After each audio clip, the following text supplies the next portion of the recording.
Many people spend more than a decade searching for an answer. Some succeed, while some fail. Regardless, they all experiment tirelessly in the process. Hello, Katie. Welcome to our gallery, and thanks for your interest in our exhibition. Let us go for a tour now.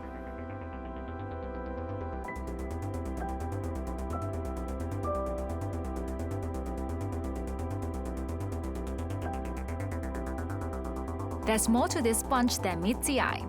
Capable of absorbing oil up to 12 to 15 times its weight, it's a smart sponge that enables efficient oil spill cleanups. Stepping into each of the exhibition spaces feels like being on a film set. Wow, it feels so different than the exhibitions that I usually see. Michael, what's so special in this room?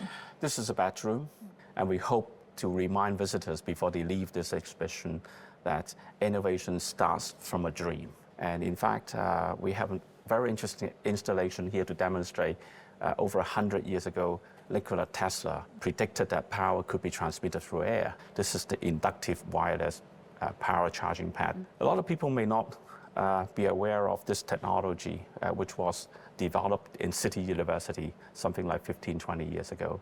And we actually demonstrated the first prototype. And later on, the industry picked that up and developed to today's charging pad. We've been spending a lot of time trying to think about how to present innovation, research findings to the members of public. Without scientific background, it would be very difficult for lay members of the public to understand and appreciate technology. So we created 4 spaces: a garden, a kitchen, a living room, and this bedroom.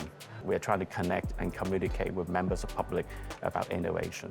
So what are the selection criteria for the exhibits? We selected 23 different projects.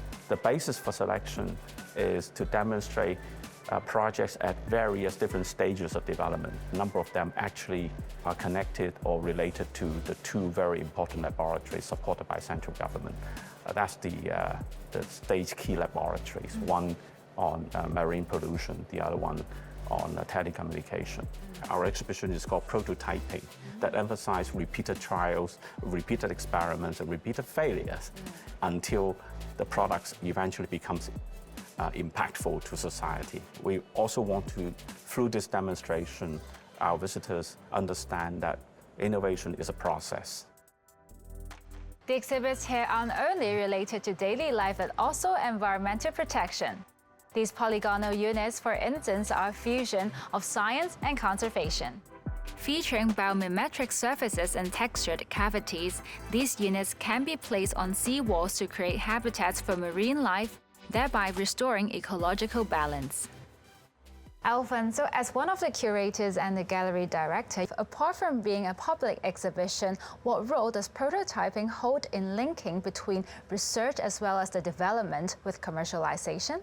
I always see the gallery as a platform for interdisciplinary collaboration, as well as translational research. Some of these exhibits, they do have enormous commercial potential.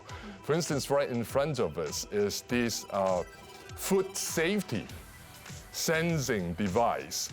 Originally, a food safety label of my thumb size.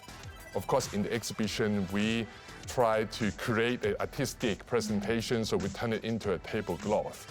And when you see the strawberries in front of us, you could actually see whether they're still fresh by looking at the changing color.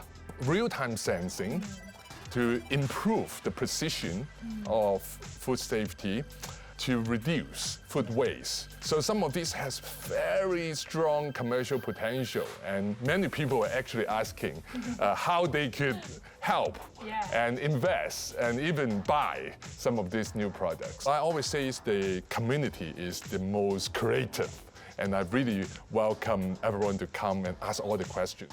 A spark of inspiration must undergo countless failures, adjustments, and retries before becoming a positive force of social change. Each and every one of us can be a lab assistant in this experiment of the future.